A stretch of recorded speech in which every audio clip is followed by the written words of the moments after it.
हर हर महादेव, जय माता पार्वती। आप सभी को हरियाली तीज की बहुत बहुत शुभकामनाएं। आज इस वीडियो में आप सुनने वाले हैं हरियाली तीज की पावन व्रत कथा। कथा सुनाने से पहले अगर आपने अभी तक हमारा चैनल सब्सक्राइब नहीं किया है तो जल्दी से कर लीजिए, और अगर कथा पसंद आए तो इसे लाइक शेयर करके कमेंट में हर हर महादेव और जय माता पार्वती लिखना ना भूलिएगा।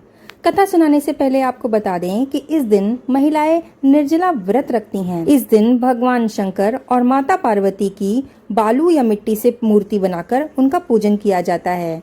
घर को साफ स्वच्छ करके तोरण, मंडप आदि से सजाया जाता है। एक पवित्र चौकी पर शुद्ध मिट्टी में गंगा जल मिलाकर शिवलिंग, रिद्धि सिद्धि सहित गणेश जी, पार्वती जी और उनकी सखी की प्रतिमा बनाई जाती है। प्रतिमाएं बनाते समय भगवान का स्मरण किया जाता है। इसके बाद देवताओं का आवाहन करके षोडोपचार विधि से पूजन किया जाता है। इस व्रत का पूजन रात्रि भर चलता रहता है। इस दौरान महिलाएं जागरण करती हैं और कथा पूजन के साथ कीर्तन भी करती हैं। प्रत्येक पहर में भगवान सदा शिव को सभी प्रकार की वनस्पतियां जैसे बिल्व पत्र, आम के पत्ते, चंपक के पत्ते और केवड़ा अर्पण किया जाता है। आरती और स्तोत्र द्वारा आराधना की जाती है। भगवती उमा देवी की अर्चना करने के लिए निम्न मंत्रों का प्रयोग किया जाता है। ओम उमाय नमः, ओम पार्वते नमः, ओम जगद्धात्रे नमः, ओम जगत प्रतिष्ठाय नमः, ओम शांति रूपिणे नमः, ओम शिवाय नमः। भगवान शिव की आराधना इन मंत्रों से करनी चाहिए। ओम हराय नमः, ओम महाश्वराय नमः, ओम शंभवे नमः, ओम शूलपाणये नमः, ओम पिनाकवशे नमः, ओम नमः शिवाय, ओम पशुपतये नमः, ओम महादेवाय नमः। इन मंत्रों का जाप करते हुए भगवान शिव और माता पार्वती की आराधना की जाती है। उन्हें भोग लगाया जाता है और पूजा संपन्न की जाती है। आइए अब सुन लेते हैं इस दिन सुने जाने वाली बहुत ही प्रचलित कथा। कथा के अनुसार कहा जाता है कि इस व्रत के महात्म्य की कथा भगवान शिव ने स्वयं माता पार्वती को उनके पूर्व जन्म का स्मरण करवाने के उद्देश्य से कही थी, जो इस प्रकार है। हे गौरी, पर्वतराज हिमालय पर गंगा के तट पर तुमने अपनी बाल्यावस्था में अधोमुखी होकर घोर तपस्या की थी।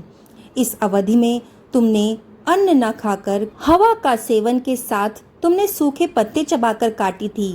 माघ की शीतलता में तुमने निरंतर जल में प्रवेश करके तपस्या की थी।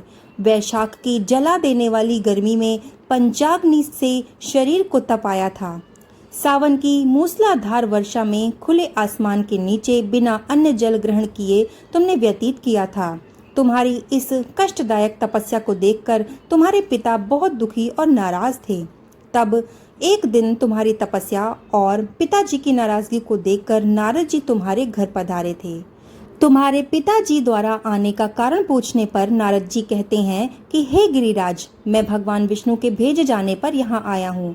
आपकी कन्या की घोर तपस्या से प्रसन्न होकर वो उनसे विवाह करना चाहते हैं। इस बारे में मैं आपकी राय जानना चाहता हूँ। नारद जी की बात सुनकर पर्वतराज अत्यधिक प्रसन्नता के साथ बोले कि श्रीमान, यदि स्वयं विष्णु जी मेरी कन्या के साथ विवाह करना चाहते हैं तो मुझे क्या आपत्ति हो सकती है।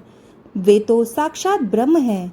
ये तो हर पिता की इच्छा होती है कि उसकी पुत्री सुख संपदा से युक्त पति के घर की लक्ष्मी बने। नारद जी तुम्हारे पिता की स्वीकृति पाकर विष्णु जी के पास गए और उन्हें विवाह तय होने का समाचार सुनाया। लेकिन जब तुम्हें इस विवाह के बारे में पता चला तो तुम्हारे दुख का कोई ठिकाना न रहा। तुम्हें इस प्रकार से दुखी देखकर तुम्हारी एक सहेली ने तुम्हारे दुखी होने का कारण पूछा। तब कारण पूछने पर तुमने बताया कि मैंने सच्चे मन से भगवान शिव का वर्ण किया है, किंतु मेरे पिता मेरा विष्णु जी से विवाह तय कराए हैं। मैं विचित्र धर्म संकट में हूँ। अब मेरे पास प्राण त्याग देने के अलावा अन्य कोई उपाय नहीं बचा। तुम्हारी सखी बहुत ही समझदार थी। उसने कहा कि प्राण छोड़ने का यहाँ कारण ही क्या है। संकट के समय धैर्य से काम लेना चाहिए। भारतीय नारी के जीवन की सार्थकता इसी में है कि जिसे मन से पति के रूप में एक बार वर्ण कर लिया है, जीवन पर्यंत उसी से निर्वाह करे। सच्ची आस्था और एक निष्ठा के समक्ष तो भगवान भी असहाय हैं।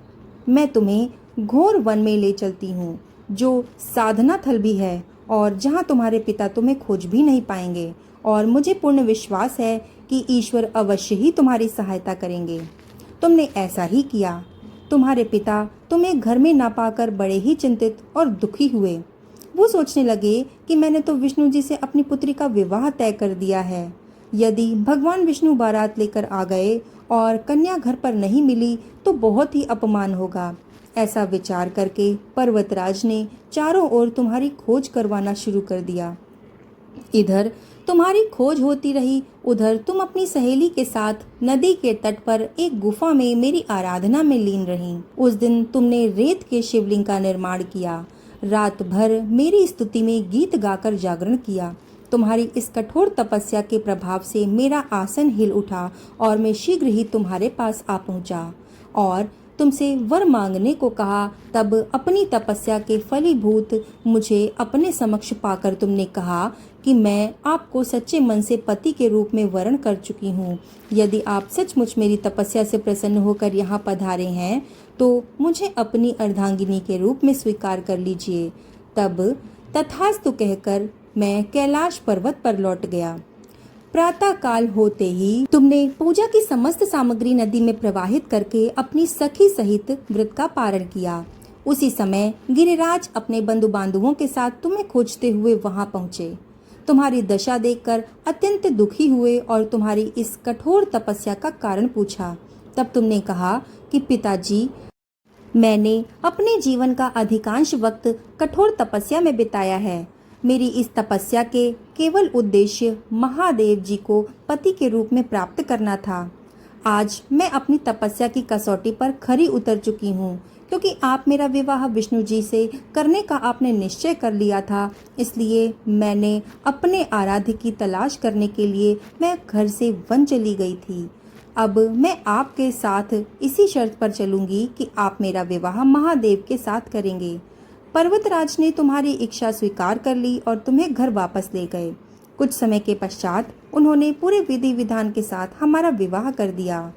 भगवान शिव ने आगे कहा, तुमने मेरी आराधना करके जो व्रत किया था उसी के परिणाम स्वरूप हम दोनों का विवाह संभव हो सका। इस व्रत का महत्व ये है कि मैं इस व्रत को पूर्ण निष्ठा से करने वाली प्रत्येक स्त्री को मनवांछित फल देता हूँ। भगवान शिव ने माता पार्वती से कहा कि इस व्रत को जो भी स्त्री पूर्ण श्रद्धा से करेगी उसे तुम्हारी तरह अचल सुहाग प्राप्त होगा। ऐसा कहा जाता है कि सावन मास के शुक्ल पक्ष की तृतीया को माता पार्वती ने हरियाली तीज का अपने पति को प्राप्त करने के लिए व्रत रखा था।